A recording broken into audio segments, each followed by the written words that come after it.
అదే RTV app వార్తల్ని క్షణాల్లో చదివే అవకాశం ఉంటుంది. ఒక న్యూస్ పేపర్, ఒక టెలివిజన్ ఛానల్ మీ చేతుల్లో ఎప్పుడూ ఉంటాయి.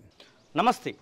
తెలంగాణ రాష్ట్రంలో మరొక 2 నెలలలో పార్లమెంట్ ఎలక్షన్స్ అయితే రానున్నాయి. ఇక పార్లమెంట్ ఎలక్షన్కి సంబంధించినటువంటి హడావిడి ఇప్పటికే ప్రారంభమైంది. అటు అధికారంలోకి వచ్చినటువంటి కాంగ్రెస్ పార్టీ 17లో కనీసం 12 పైన గెలవాలని చూస్తూ ఉంటే బీఆర్ఎస్ పార్టీ 6 పైన గెలవాలనేటువంటి ఒక ఆలోచనతో అయితే పోతుంది. ఇక బీజేపీ పార్టీ ఖచ్చితంగా హ్యాట్రిక్ ప్రధానిగా మోదీని నిలబెట్టాలని, ఇక్కడ తెలంగాణలో కూడా ఖచ్చితంగా ఇప్పుడు 4 ఉన్నటువంటి సీట్లను 8 పైన గెలుచుకోవాలని ప్రయత్నాలు అయితే చేస్తున్నాయి. ఇక మల్కాజ్గిరి అనేటువంటిది 17 నియోజకవర్గాలలో మల్కాజ్గిరి నియోజకవర్గం హాట్ కేక్గా మారిందని చెప్పుకోవచ్చు, హాట్ టాపిక్గా మారిందని చెప్పుకోవచ్చు. ముఖ్యంగా బీజేపీ పార్టీ నుంచి హేమీలు అందరూ కూడా ఈ యొక్క నియోజకవర్గం నుంచి పోటీ చేయాలని ఇప్పటికే ప్రయత్నాలు అయితే చేస్తున్నారు. అటు ఢిల్లీ వేదికగా ఇటు రాష్ట్ర వ్యాప్తంగా కూడా వారి యొక్క మల్కాజ్గిరిలో పోటీ చేయాలనేటువంటి ఆశనైతే బయటికి చెప్తున్నటువంటి పరిస్థితి. ఇదే కోణంలో సామాజికవేత్త, విద్యావేత్త, దాదాపు 3.5 దశాబ్దాల అనుభవం ఉన్నటువంటి, విద్యారంగంలో అనుభవం ఉన్నటువంటి, సామాజిక సేవలో అనుభవం ఉన్నటువంటి మల్క కొమురయ్య కూడా ఇక్కడి నుంచి ఎలా ఆలోచిస్తున్నారు. ఈ మధ్య కాలంలో మనం చూస్తే దాదాపు 2.5-3 నెలలుగా కొమురయ్య మల్కాజ్గిరి పార్లమెంట్ అంటూ కొన్ని వీడియోలు, కొన్ని రకాలైనటువంటి ఫోటో పోస్టర్లను కూడా మనం చూస్తూ వస్తున్నాం. మనం ఇప్పుడు మల్క కొమురయ్య ఆఫీస్ వద్దకు వచ్చాము. అసలు బీజేపీ పార్టీ ఏమనుకుంటుంది, మల్క కొమురయ్య పాలిటిక్స్లోకి ఎందుకు రావాలనుకుంటున్నారు, అసలు ఇవన్నిటికీ కారణం ఏంది, బీజేపీ పార్టీ టికెట్ ఇస్తే గెలవడానికి ఎలాంటి ప్రయత్నం చేస్తారు, ఒకవేళ టికెట్ ఇవ్వకపోతే ఎలాంటి ఆలోచనలు చేస్తారు, తెలుసుకునేటువంటి ప్రయత్నం అయితే చేద్దాం. లోపలికి వెళ్దాం. ఎస్, మనం మల్క కొమురయ్య సార్తో ఉన్నాం. నమస్తే సార్. నమస్తే. మిమ్మల్ని చాలాసార్లు అంటే ఈ ఢిల్లీ పబ్లిక్ స్కూల్స్, అలాగే పల్లవి ఎడ్యుకేషన్, వీటిని చూడడం కానీ మొదటిసారిగా మీతో కలవడానికి అయితే ఆర్టీవీ వచ్చింది. సార్, అసలు పాలిటిక్స్లోకి రావాలి అనేటువంటి ఆలోచన ఎందుకు వచ్చింది? మీరు కేవలం ఎడ్యుకేషన్ లేకపోతే సామాజిక కార్యక్రమాలు, సేవా కార్యక్రమాలు వీటి మీదనే ఉండేటువంటి వ్యక్తికి పాలిటిక్స్ అనేటువంటి ఆ ఆలోచన ఎందుకు వచ్చింది? అంటే అన్ని బిజినెస్లు చేశాము. పవర్ బిజినెస్, తర్వాత ఫైనాన్స్ బిజినెస్, రియల్ ఎస్టేట్లో మినరల్ కాంప్లెక్స్, గ్రాండ్ మినరల్ అనేది one of the big buildings at that time. And మనం ఈ మహేంద్ర హిల్స్లో కూడా 3 లేఅవుట్లు ఇన్ఫ్రాస్ట్రక్చర్ చేసాము. తర్వాత ఎమ్మెల్యే ఎంపీ కాలనీ కూడా రోడ్ నెంబర్ 10C మనమే చేసాము. అయితే compare to all the businesses మరి అప్పుడే మళ్ళీ స్కూల్ కూడా స్టార్ట్ చేయడం జరిగింది 94లోనే. అయితే అప్పుడు ఒక 50 స్టూడెంట్స్తో స్టార్ట్ చేసాము. అయితే స్కూల్ స్టార్ట్ చేసడానికి మెయిన్ ఉద్దేశం ఏంటంటే, నేను చిన్నప్పుడు ఎప్పుడైతే ఎడ్యుకేషన్లో ఎంత కష్టపడ్డాను, ప్రాబ్లం ఫేస్ చేశాను, ఆ ప్రాబ్లమ్ని కొంతమంది కన్నా మనం మిటిగేట్ చేసి ఈ కొంత స్టూడెంట్స్కు మనం మంచి స్టూడెంట్స్గా డెవలప్ చేయాలనే ఉద్దేశంతో స్టార్ట్ చేసాము. అప్పుడు స్టార్టింగ్లో 50 స్టూడెంట్సే ఉండే. దాన్ని ఆ టైంలో అసలు మేము బోయినపల్లిలో స్టార్ట్ చేసినప్పుడు ఆ ఏరియా కూడా డెవలప్ కాలేదు. ప్లస్ ఇక్కడ ఈ మహేంద్ర హిల్స్ ఏరియా కూడా అప్పుడు టోటల్గా హిల్ ఏరియా ఉండేది. స్లోగా స్టార్ట్ చేసాము. But year by year school one of the best CBSE స్కూల్గా గ్రో అయింది. దాని తర్వాత మళ్ళీ అల్వాల్లో స్టార్ట్ చేసాము. తర్వాత అట్లా ఇప్పుడు అంచెలుగా టోటల్గా ఒక 15 పల్లవి స్కూల్స్ వచ్చాయి. అట్లనే మళ్ళీ 2002లో డిపిఎస్ ఫస్ట్ స్కూల్ మహేంద్ర హిల్స్లో స్టార్ట్ చేయడం అయింది. దాంతో నాచారం మళ్ళీ సెకండ్ క్యాంపస్, నాదర్గులు, మళ్ళీ ఏరో సిటీ, తర్వాత ఇప్పుడు సంతోష్ నగర్లో, తర్వాత ఒక పల్లవి ఇంజనీరింగ్ కాలేజీ కూడా సిక్ కాలేజ్ తీసుకొని దాన్ని ఇప్పుడు దాన్ని డెవలప్ చేసాము. అది ఇప్పుడు NAC వచ్చింది, NAC రికగ్నిషన్, తర్వాత ఆటోనమస్ కూడా అయిపోయింది. కాబట్టి ఏ పైన కానీ మనం ఒక ఫోకస్గా కాన్సన్ట్రేషన్తో చేస్తే అది ఎట్లయినా సక్సెస్ అవుతుంది. అయితే అప్పుడు పల్లవి ఈ స్కూల్ ఎడ్యుకేషన్ వచ్చినప్పుడు అప్పుడు ఓన్లీ కార్పొరేట్ స్కూల్స్ ఉండే, నారాయణ, చైతన్య, నలంద. అందులో లోకల్ తెలంగాణ నుంచి వెరీ ఫ్యూ 1 or 2 పీపుల్ ఉండే. అది చాలా మనం వాళ్ళని ఫేస్ చేస్తూ ఇప్పుడు ఒక కార్పొరేట్ విద్యను మనం కాంపిటీషన్ ఇస్తూ కార్పొరేట్ విద్యకు సేమ్ ఫీ స్ట్రక్చర్లో అఫోర్డబుల్ ఎడ్యుకేషన్ ఇస్తూ, ప్లస్ ఇప్పుడు మా స్కూల్స్లో మళ్ళీ స్కాలర్షిప్స్ ఇస్తూ, education, academic scholarship, sports scholarship, తర్వాత హాస్టల్లో డిస్ట్రిక్ట్ స్టూడెంట్స్కు వాళ్ళు కూడా అకాడమిక్ స్కాలర్షిప్ ఇస్తూ మనం ఇప్పుడు ఈరోజు 40,000 స్టూడెంట్స్ మన స్కూల్ మన గ్రూప్లో ఉన్నారు. అంటే డిపిఎస్ కానీ, పల్లవి కానీ, పల్లవి ఇంజనీరింగ్ కానీ, పల్లవి మేనేజ్మెంట్ కానీ. అయితే ఈ స్టేజ్లో ఒక స్టేజ్కి వచ్చేసాం కాబట్టి మనం అన్ని ఫీల్డ్ చూసాము. ఆల్ బిజినెసెస్ అంటే builders, real estate, finance, power projects all over ఇండియాలో పెట్టాము. పవర్ ప్రాజెక్ట్ కూడా ఎకో ప్రాజెక్ట్స్ అంటే బయోమాస్తోని పవర్ జనరేషన్, తర్వాత మున్సిపల్ కచరాతోని పవర్ జనరేట్ చేసాము. అయితే అందులో కొన్ని ఇష్యూస్ వల్ల గవర్నమెంట్ ఎంకరేజ్మెంట్ లోడ్తో కొన్ని బంద్ చేసాము, కొన్ని నడుస్తూ ఉన్నాయి. సో ఇప్పుడు పాలిటిక్స్లోకి వస్తున్నారు. మీ ఆఫీస్ చూస్తే మొత్తం నరేంద్ర మోడీ సంబంధించినటువంటి విషయాలే కనబడతా ఉన్నాయి మొత్తము. అంటే ఇలాంటి ఆలోచన ఎందుకు వచ్చింది? నరేంద్ర మోదీతోని డైరెక్ట్గా మీరు మల్కా కుమ్రయ్యకి ఏమన్నా రిలేషన్షిప్ ఉందనుకోవచ్చా? రిలేషన్షిప్ ఏం లేదు, బట్ ఇప్పుడు ఒక ఎడ్యుకేషన్ ఒక లెవెల్కి తీసుకొచ్చాము. తర్వాత ఇప్పుడు మా అంటే కొడుకు కానీ మా డాటర్ కానీ వాళ్ళు గ్రో అయ్యి వచ్చారు కాబట్టి వాళ్ళు ఇప్పుడు ఎడ్యుకేషన్ చూసుకోగలుగుతారు. కాబట్టి ఇప్పుడు ఈ టైంలో రెస్ట్ ఆఫ్ ది లైఫ్ ఒక పబ్లిక్ లైఫ్లో మనం సర్వీస్ చేయాలన్నది అందులో మా మెయిన్ అంటే ఇన్స్పిరేషన్ కానీ లేకుంటే మన గురువు కానీ అండ్ ఇప్పుడు నరేంద్ర మోడీ గారు వచ్చిన తర్వాత 2014 నుంచి ఇప్పటి వరకు 10 yearsలో లాస్ట్ 60 years ఏదైతే కాంగ్రెస్ గవర్నమెంట్ గ్రో చేసిందో అంటే 60 years గ్రోత్ ఇప్పుడు ఓన్లీ 10 yearsలో ఆయన చేసి చూపించాడు. అంటే వరల్డ్లో ఇండియా అంటే అన్డెవలప్డ్ కంట్రీ అని లేకుంటే ఒక ఇమేజ్ ఉండేది. ఆ ఇమేజ్ని ఇప్పుడు ఒక బెస్ట్ ఇండియా అంటే ఒక బెస్ట్ కంట్రీ. అండ్ ఇప్పుడు మన మోడీ గారు ప్రైమ్ మినిస్టర్ అయినప్పుడు మనం 10th లార్జెస్ట్ ఎకానమీ ఉండే, ఇప్పుడు 5th తీసుకొచ్చారు. Next year it's going to 4th. దగ్గర బీటింగ్ జర్మనీ. తర్వాత ఇంకొక 1 year తర్వాత జపాన్ కూడా మనం క్రాస్ అవుతుంది. అంటే అప్పుడేమో 3rd లార్జెస్ట్ ఎకనామీ అవుతుంది. అంటే ఎన్ని సంవత్సరాలు 60 సంవత్సరాల్లో ఎక్కడో ఉన్న 10th పొజిషన్ నుంచి వితిన్ షార్ట్ టైంలో 10 yearsలో మనకు 5th వరకు తీసుకొచ్చారు. ఇంకా 2 yearsలో ఇంకొక 2 steps పైకి తీసుకెళ్తుంది. అంటే డెవలప్మెంట్ అనేది ఒక కీ పారామీటర్. అందులో వరల్డ్లో ఇప్పుడు ఇండియాకు ఉన్న ఇమేజ్ ఇప్పుడు మోడీ గారు వచ్చిన తర్వాత ఎంత పెరిగిందంటే అందరికీ కూడా తెలుసు. కాబట్టి చాలా మన ప్రెస్టేజ్ పెరిగింది. అందులో ఇప్పుడు దుబాయ్లో కూడా చూడండి, నిన్న మనము ఒక టెంపుల్ను ఒక మిడిల్ ఈస్ట్ దుబాయ్లో అంటే ఒక ముస్లిం లాంగ్వేజ్ ముస్లిం అంటే వాళ్ళ ఆరిజిన్ అయిన కంట్రీలో మన హిందూ టెంపుల్ని ఎస్టాబ్లిష్ చేయగలిగాము. అది ఇంతవరకు లాస్ట్ 75 yearsలో మనం ఎప్పుడు చేయలేని పనిని మోడీ గారు చేశారు. అంటే అదేవిధంగా ఖతార్లో మన సేలర్స్ను ఒక ఇంప్రెస్మెంట్ పడితే కూడా అది మాట్లాడి సెటిల్ చేసేయగలిగారు. అదేవిధంగా మారిషియస్ రీసెంట్గా ఇన్సిడెంట్ చూడండి మీరు. మారిషియస్లో ఒక రోజులో వాళ్ళకు షాక్ ఇచ్చి మొత్తం వాళ్ళ మినిస్టర్ని తీసేసి ఇప్పుడు మన టర్మ్స్కి వచ్చారు వాళ్ళు.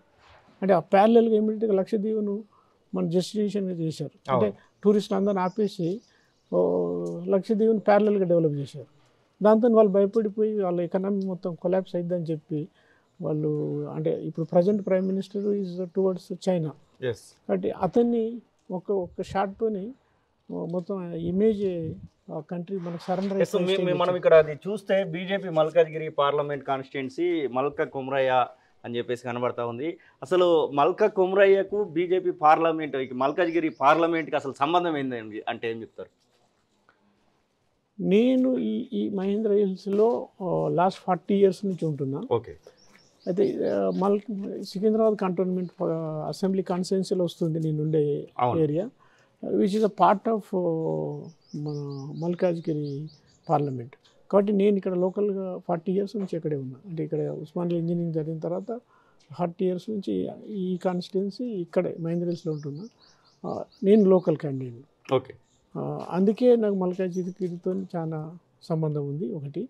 Number 2, my all education institutions DPS కానీ పల్లవి కానీ అన్నీ కూడా మన ఈ 7 అసెంబ్లీ సెగ్మెంట్స్లోనే ఒక 2-3 స్కూళ్ళు బయట ఉన్నాయి. బట్ ఆల్మోస్ట్ ఇక్కడే ఎక్కువ కనబడతా ఉంటాయి, మ్యాక్సిమం ఇక్కడే ఉన్నాయి. ప్లస్ ఏజ్ కూడా ఎక్కువ 94 నుంచి 2010 నుంచి లేకుంటే 2006 నుంచి 2003 నుంచి ఈ కాన్స్టిట్యున్సీలో ఉంది. దాంతో ఏంటంటే నాకు ఒక relationship with parents, my alumina, my students. మా స్టూడెంట్స్ మా దగ్గర చదివిన వాళ్ళు ఇప్పుడు డాక్టర్స్ అయ్యారు, ఇంజనీర్స్ అయ్యారు, చార్టర్డ్ అకౌంటెంట్ అయ్యారు, ఆర్మీలో బ్రిగేడ్, తర్వాత ఐఏఎస్ ఐపీఎస్ కూడా అయ్యారు. కాబట్టి ఆ రిలేషన్షిప్ ఉంది. మాకు ఒక అల్యూమినే కనెక్టే 1,00,000 మంది ఉంటారు. ఇప్పుడు నేను ఎవ్రీ టైం ఎక్కడన్నా కాన్స్టిట్యున్సీలో తిరుగుతూ ఉంటే జనరల్ పబ్లిక్ వచ్చి అంటే అక్రాస్ ది క్రాస్ సెక్షన్ అంటే వాళ్ళు పార్టీకి పార్టీస్ని వదిలేసి ఎందుకంటే ఎడ్యుకేషన్ మేము అందరికీ ఇస్తున్నాం కాబట్టి ఆల్ కనెక్ట్ అందరితో నాకు పరిచయాలు ఉంది. ఓకే, ఆ కనెక్ట్ ఉంది. ఇదే సమయంలో ఇప్పుడు మల్కాజ్గిరి పార్లమెంట్లో నా ఇంట్రోలోనే నేను చెప్పడం జరిగింది, చాలా మంది ప్రయత్నాలు చేస్తున్నారు. దానిలో మాజీ మంత్రి ఈటల రాజేందర్ ఉన్నారు, మురళీధర్ రావు ఉన్నాడు, అలాగే ఇంకా కొంతమంది సురేష్ రెడ్డి ఉన్నాడు, ఇట్లా చాలా మంది కనబడతా ఉన్నారు. వీళ్ళందరూ కూడా ప్రయత్నం చేస్తూ ఉంటే కేవలము Malka కొమురయ్యకే BJP party MP ticket ఇవ్వాలి అంటే మీ దగ్గర ఉన్నటువంటి స్పెషాలిటీ ఏంటి? స్పెషాలిటీ అని నేనేం చెప్పా, ఓకే, నేను ఇక్కడ నేను లోకల్గా 40 years నుంచి ఉన్నా. I'm not local. One second, my all education institutions I my connect with people is in Malkajgiri. Okay, అది ప్లస్ నేను ఎక్కడికి పోయినా కానీ అక్రాస్ ఇంకా మల్కాజ్గిరి ఇంకోటి ఏంటంటే across India all cross section of people staying, religious different cross sections, different languages. Okay, అది ఈ ఎడ్యుకేషన్ ఇన్ని రోజుల నుంచి ఉన్నాయి కాబట్టి నాకు ప్రతి ఒక్కరికి తోని నాకు ఏదో విధంగా కనెక్షన్ ఉంది. ఓకే, అందుకే మల్కాజ్గిరిలో ఏ కాన్స్టిట్యున్సీ పోయినా people are knows me, I know them, ఆ పర్సనల్ కనెక్ట్ ఉంది. బీజేపీ పార్టీ ఇప్పుడు ఒక ఆలోచనలో ఉంది, ఖచ్చితంగా తెలంగాణలో ఉన్నటువంటి 17లో సగానికి పైన సీట్లు గెలవాలి అనేటువంటి ఒక ఆలోచనతోనైతే బీజేపీ పార్టీ కనబడతా ఉంది. ఈ మల్కాజ్గిరిని ఖచ్చితంగా గెలవాలి అనేటువంటి ఆలోచనతోనే ఉంటుంది. ఈ సందర్భంలో ఎవరైతే ఇప్పుడు 3 దశాబ్దాలు 2 దశాబ్దాల రాజకీయ అనుభవం ఉన్న వాళ్ళతోని మీరు కొట్లాడి ఫస్ట్ మీరైతే బీఫామ్ తెచ్చుకోవాల్సినటువంటి అవసరం ఉంది. అంటే కొట్లాడిందా అంటే మీ యొక్క స్పెషాలిటీని అక్కడ చూపిస్తే కానీ మీకు టికెట్ అయితే రాదు. ఎవరెవరు ఆ పోటీలో ఉన్నారనేది మీకు తెలుసు, ఆల్మోస్ట్ ఇక్కడ ఉన్నటువంటి చాలా మందికి కూడా తెలుసు, మీడియా వ్యాప్తంగా కూడా చాలా వార్తలు వస్తూ ఉన్నాయి. మల్క కొమురయ్య దానికోసం ఎలాంటి ప్రణాళిక రచించబోతున్నారు? ఎందుకంటే ఇన్ని రోజులు మీరు బిజినెస్లో సక్సెస్ అయ్యారు, ఎడ్యుకేషన్ సిస్టంలో సక్సెస్ అయ్యారు, ఇప్పుడు రాజకీయంలో కూడా పాచికలు వేయాల్సినటువంటి సందర్భం వచ్చింది కాబట్టి. అంటే కంపేర్ టు అదర్ పార్టీస్ బీజేపీకి ఒక స్టాండర్డ్ ఉంటుంది. ఓకే, అంటే వేరే పార్టీలలో ఛాన్సెస్ ఎక్కువ ఉంటాయి, ఇప్పుడు వస్తారు రాగానే డిఫరెంట్ అది ఉంటుంది. కానీ ఇక్కడ ఒక ప్రొసీజరు, ఒక సిస్టమ్ ఫాలో అవుతారు కాబట్టి they will see all the parameters. And ఈ కాన్స్టిట్యున్సీకి ఇక్కడ ఎవరు బెటరు, ఇప్పుడు వేరే క్యాండిడేట్స్ నాకన్నా సీనియర్స్ కావచ్చు, వాళ్ళ పార్టీలో చాలా పనిచేసి ఉండొచ్చు. నేను కూడా మా ఫాదర్ ఇలా 82 నుంచి బీజేపీలో ఉన్నాడు, జనసంఘలో ఉండే. అప్పటి నుంచి కూడా నేను I'm connected with the BJP or I'm may not be active పాలిటిక్స్లో లేకపోవచ్చు. అతని ఎలక్షన్స్ కూడా నేనే చూశాను. దెన్ మై స్టూడెంట్ లైఫ్లో కూడా నేను ఐ వాజ్ స్టూడెంట్ లీడర్గా ఉంటే తర్వాత స్టూడెంట్స్ సమస్యలు. అంటే బీజేపీ పార్టీతో మీకు దాదాపు 4 దశాబ్దాల అనుబంధం ఉందని చెప్తున్నారా? బీజేపీతో 82 నుంచి మా ఫాదర్ ఇల్లాతో నాకు పరిచయం. బట్ ఆయన హిమాయత్ నగర్ ఆయన ఆర్ఎస్ఎస్లో ఉండే, తర్వాత జనసంఘలో ఉండే, తర్వాత బీజేపీలో ఉండే, తర్వాత 82లో హిమాయత్ నగర్కి వెళ్ళి కంటెక్ట్ చేశాడు. విత్ ఓన్లీ స్మాల్ మార్జిన్తో ఓడిపోయారు. తర్వాత ఈ was in the politics only continuous. ఇదే సందర్భంలో మల్కాజ్గిరి పార్లమెంట్లో ఒక్కటంటే ఒక్క సీటు కూడా మీకు ఇప్పుడు ఉన్నట్లేదు, కేవలం ఒక సీటు మినహాయించి మిగిలిన అన్నీ కూడా ఇతర పార్టీలకు సంబంధించినటువంటి వాళ్ళు, ముఖ్యంగా బీఆర్ఎస్ పార్టీ వాళ్ళు ఎక్కువ కనబడతా ఉన్నారు. ఈ సందర్భంలో అసెంబ్లీ సెగ్మెంట్లో అట్లా ఉండి ఈ పార్లమెంట్కి వచ్చేసరికి జనాల యొక్క నాడి మారుతుందని చెప్పేసి ఎట్లా ఎక్స్పెక్ట్ చేస్తున్నారు? అంటే ఈసారి పార్లమెంట్ ఎలక్షన్ అనేది national prime minister candidate, who is the prime minister candidate? Narendra Modi is the prime minister candidate, accepted candidate, and everybody want to see him as the 3rd time prime minister. Okay. Who is the next alternative? Rahul Gandhi. Rahul Gandhi, everybody knows. He is not at all a eligible candidate to prime minister. Okay. That what now people are well educated and they are well, even uneducated people, even farmers, village level also they know that political awareness is more now. కాబట్టి ఇప్పుడు ఓడిపోయే క్యాండిడేట్కు are presence లేని క్యాండిడేట్కి ఇచ్చే బదులు who is doing very great and hard working and is a sanyasi and is doing so much for the country. And BJP ఈసారి ప్రభుత్వం form చేయ third year guarantee. Okay. Only number of seats ఎంత వస్తాయి అనేది అది already decided. Okay. BJP form అనేది complete అయింది కానీ సీట్స్ ఎన్ని వస్తాయి? సీట్స్ ఎన్ని వస్తాయి అందులో సౌత్లో మన తెలంగాణ కానీ కర్ణాటక అలాగా చాలా సీట్స్ వస్తాయి. తెలంగాణలో 10 సీట్లు గ్యారంటీగా వస్తుంది. అందులో మల్కాజ్గిరి కూడా గ్యారంటీ బీజేపీ సీటే. అయితే టికెట్ ఎవరికి ఇచ్చినా వాళ్ళు గెలుస్తారు. ఓకే. కాబట్టి ఇప్పుడు మీరు పల్లవి ఫౌండేషన్ అని చెప్పేసి ఒకటి రన్ చేస్తూ ఉన్నారు. అసలు పల్లవి ఫౌండేషన్ పెట్టడానికి కారణం ఏంటి? పల్లవి ఫౌండేషన్ నుంచి ఇప్పటి వరకు మీరు చేసినటువంటి కార్యక్రమాలు ఎలా ఉన్నాయి? పల్లవి ఫౌండేషన్ని ఎంతమంది ఐడెంటిఫై చేస్తారు మల్కాజ్గిరి కాన్స్టిట్యున్సీలో? అంటే పల్లవి ఫౌండేషన్ అనేది ఒక 10 years నుంచి ఉంది. అందులో మేము ఈ మోస్ట్లీ మన ఈ రిలీజియస్ యాక్టివిటీస్, మన టెంపుల్స్ కట్టియడం కానీ, వాటికి సపోర్ట్ చేయడం కానీ, లేకుంటే ఈ మన జనరల్ పబ్లిక్ మన మన హిందూస్కు ఏమేమి అవసరమో ఆ విధంగా చేసుకుంటూ వచ్చాము. అందులో మా స్కూల్ వరకు పోతే స్కాలర్షిప్స్ ఇచ్చాము. All types education, academic scholarship, sports and విలేజ్కి వెళ్ళి వచ్చే వాళ్ళకి హాస్టల్లో ఆ స్కాలర్షిప్స్ ఇచ్చాము. తర్వాత మన కోవిడ్ వచ్చినప్పుడు ఎవరైతే అన్ఫార్చునేట్గా పేరెంట్ ఎవరైనా చనిపోతే వాళ్ళకు అందరికీ కూడా ఫ్రీ ఎడ్యుకేషన్ ఇచ్చాము. ఓకే. అట్లా డిఫరెంట్ అకేషన్స్లో డిఫరెంట్ ఏరియాస్లో మనం చేసాం. అంటే ఇప్పుడు compare to all other schools, మా స్కూల్స్లో ఎవ్రీ ఇయర్ ఒక 5 crore worth of concessions, scholarships, concessions ఇస్తూ ఉంటుంది. No other school will entertain like that.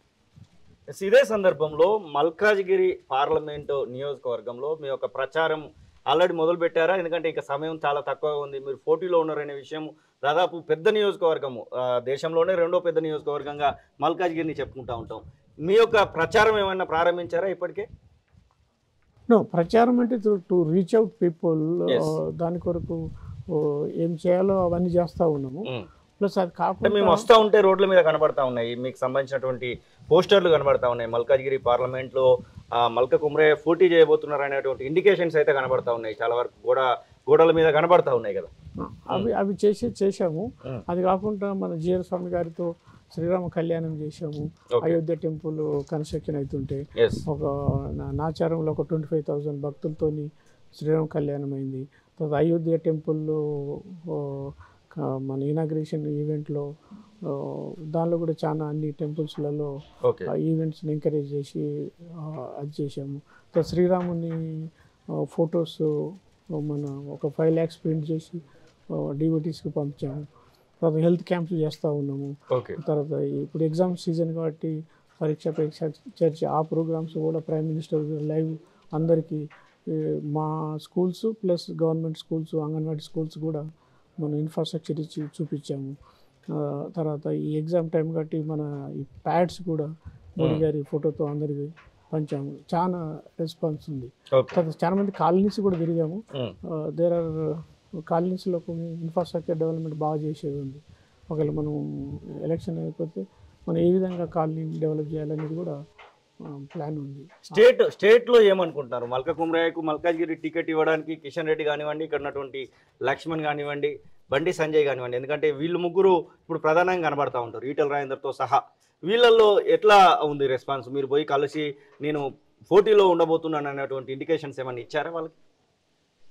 ఇప్పుడు ఈ స్టేట్ లీడర్స్ అందరూ నాకు చాలా రోజు నుంచి పరిచయం. ఇప్పుడు స్పెషల్గా ఇప్పుడు పోయి మనం అడగడం అనేది అయితే కంపల్సరీ ముఖ్యం కదా. అడిగాము, అందరినీ కలిసాము, అడిగాము. ప్లస్ వాళ్ళందరూ కూడా నా గురించి వాళ్ళకి తెలుసు నేను ఏం చేస్తున్నా అనేది. లాస్ట్ 5 yearsలో 10 yearsలో 20 yearsలో ప్లస్ మన పార్టీ మీటింగ్స్ అప్పుడు కానీ, లేకుంటే మన సంఘ యాక్టివిటీలు కానీ, అవన్నిట్లో కూడా నా వంతుగా ఏ విధంగా సపోర్ట్ కావాలో అవన్నీ పార్టీకి సపోర్ట్ చేస్తూనే వచ్చాము. కాబట్టి వాళ్ళు నాకు తెలిసి మెరిట్ మీదనే వాళ్ళు సపోర్ట్ చేస్తారని నా నమ్మకం. ఒకవేళ తప్పని పరిస్థితి వచ్చి మల్క కుమ్రయ్యకు ఈసారి టికెట్ ఇవ్వకుండా నెక్స్ట్ టైం ప్లాన్ చేద్దాము 2028-29లో, అది అసెంబ్లీ సిగ్మెంటా లేకపోతే పార్లమెంట్ సిగ్మెంటా, నెక్స్ట్ టైం చూద్దాము. ఇప్పుడు కేంద్ర ప్రభుత్వం మనదే వస్తుంది కాబట్టి కేంద్ర ప్రభుత్వంలో ఏదో ఒక పోస్ట్ క్రియేట్ చేసి తెలంగాణ నుంచి మిమ్మల్ని పెడతాము, ఇప్పుడు వచ్చేటువంటి వాళ్ళకి సపోర్ట్ చేయండి అంటే మీ యొక్క డిసిషన్ ఎలా ఉంటుంది? అంటే నాకు సీట్ వస్తుందని అనుకుంటున్నా. ఇన్ కేస్ ఎనీ రీజన్స్తో రాకపోతే కూడా పార్టీ విజయమే మెయిన్ ఇంపార్టెంట్. బీజేపీని మల్కాజ్గిరిలో గెలిపించడమే మెయిన్ ఉద్దేశం. ఓకే. అయితే నిన్న కొంతమంది మా అదర్ కంటెండర్తో మాట్లాడినప్పుడు అదే చెప్పాము. ఇప్పుడు బీజేపీ గెలవాలి, బీజేపీ బొమ్మ అంత క్యాన్వస్ అయిపోతుంది, వేరే ఏ పార్టీస్ అయితే లేదు. బట్ మనకి ఎవరికి సీట్ వచ్చినా ఓన్లీ పేరు మారుతుంది, బట్ వాళ్ళకి గుర్తు అదే ఉంటుంది, పార్టీ అదే ఉంటుంది. అందులో అయితే మనం ప్రచారం చేస్తున్నాం, it is a good sign అని చెప్పాను. కాబట్టి బీజేపీ మల్కాజ్గిరిలో గెలవడం ఖాయం. తెలంగాణలో మినిమం 10 సీట్స్ బీజేపీ గెలుస్తుంది. ఎస్, నెక్స్ట్ ఇంకొక కొన్ని పార్టీల గురించి కూడా మాట్లాడుకోవాలి. కాంగ్రెస్ పార్టీ ఇప్పుడు సీఎంగా ఉన్నటువంటి రేవంత్ రెడ్డి మల్కాజ్గిరి నుంచి గతంలో ఎంపీగా పనిచేసి మొన్న సీఎం అయిన తర్వాత రాజీనామా చేసినటువంటి సందర్భం. అలాగే ఇప్పుడు మాజీ మంత్రిగా ఉన్నటువంటి మల్లారెడ్డి కొడుకే భద్రారెడ్డి ఇక్కడికి రాబోతున్నటువంటి ప్రచారం కూడా జరుగుతూ ఉంది. ఈ ఎదుటి పార్టీల పరిస్థితి చూస్తే ఎట్లా ఉంటుంది అసలు మల్కాజ్గిరి నియోజకవర్గంలో? భద్రారెడ్డి చూసినా లేకుంటే ఇంకొక కాంగ్రెస్ పార్టీ నుంచి వచ్చేటువంటి అభ్యర్థిని చూసినా? అంటే ఆ టైంలో కాంగ్రెస్ రేవంత్ రెడ్డి గారు గెలవనికి రీజన్స్ డిఫరెంట్ ఉండే. ఆ పరిస్థితుల్లో అప్పుడు ఉన్న క్యాండిడేట్స్లో ఎవరు బెటర్ అని చూస్ చేసుకున్నారు. అంటే public youth Revanth Reddy young dynamic ఈ విల్ డూ కాన్స్టిట్యున్సీకి బాగా బెనిఫిట్ చేస్తాడు అనే ఉద్దేశంలో అదర్ క్యాండిడేట్స్ను చూసి వాళ్ళకని చేయలేదమ్మా. రేవంత్ రెడ్డి ఏం చేయలేదు ఇక్కడ. రేవంత్ రెడ్డి గారు చేశారు వీలైనంత వరకు, but because become the president PCC కాబట్టి ఆయనకు టైం సరిపోలేదు. Maybe he has done something, but he has not fully concentrated in the constituency. Bhadra Reddy విషయానికి వస్తే ఎట్లా ఉంటుంది అనుకుంటున్నారు? మల్కాజ్గిరిని వదిలిపెట్టను అంటున్నాడు Malla Reddy. Malla Reddy Bhadra Reddy will contest BRS, but BRS this time is no force. అంటే దే హ్యావ్ ది ఎమ్మెల్యేస్, అది అంత ఉంది, but that time is the local election and that time circumstances was different. This time who is what is the national లెవెల్లో ఏ party అనేది చూస్తారు, ఏ leader అని చూస్తారు. అది ప్రైమ్ మినిస్టరు ఆల్రెడీ ఆయన పర్సనల్ ఇమేజ్ 46 ఉంది. ఇంతవరకు లాస్ట్ 75 years ఇండియన్ హిస్టరీలో ఏ ప్రైమ్ మినిస్టర్కి లేనంత రేటింగ్ మన ప్రజెంట్ ప్రైమ్ మినిస్టర్ ఉంది. అండ్ పర్సనల్ లోడ్సే 15-20% ఉంది బీజేపీ ఓగా. కాబట్టి ఈసారి డిఫరెంట్గా ఉంటుంది. అంటే పబ్లిక్ కూడా చాలా అవేర్నెస్ వచ్చింది. ప్రజెంట్ సినారియోలో ప్రజెంట్ ఎంపీ పార్లమెంట్ ఎలక్షన్ కాబట్టి పార్లమెంట్లో ఎవరికి వేస్తే బెటరు, అండ్ ప్రజలు they will not waste their work. అంటే అవసరం ఉన్న యూజ్ ఏ పార్టీ గెలుస్తుంది వాళ్ళకే వేస్తారు నార్మల్గా. ఎందుకంటే వాళ్ళకు గవర్నమెంట్తో ఇండియాతో బెనిఫిట్స్ గవర్నమెంట్ స్కీమ్స్ చాలా ఉన్నాయి. గవర్నమెంట్ స్కీమ్స్ కూడా మన స్టేట్ గవర్నమెంట్ కొన్ని అడాప్ట్ చేయలేదు, దానిలో ఒక ఇష్యూస్ ఉన్నాయి. ఇప్పుడు ఆయుష్మాన్ భారత్ కానీ అట్లా చాలా స్కీమ్స్ మన గవర్నమెంట్ అడాప్ట్ చేయకపోవడం. ఇప్పుడు ఎడ్యుకేషన్ ఎన్ఈపీ 2020 పాలసీ ఉంది, అది కూడా అడాప్ట్ చేయలేదు. దాంతో కూడా ఫండ్స్ రావట్లేదు. ప్లస్ ఎడ్యుకేషన్ పాలసీ అనేది అది ఒక హిస్టారిక్ డిసిషన్, లాస్ట్ 40 years నుంచి పెండింగ్ ఉంది. ఈ గవర్నమెంట్ మోడీ గారు వచ్చిన తర్వాత దాన్ని క్లియర్ చేశారు.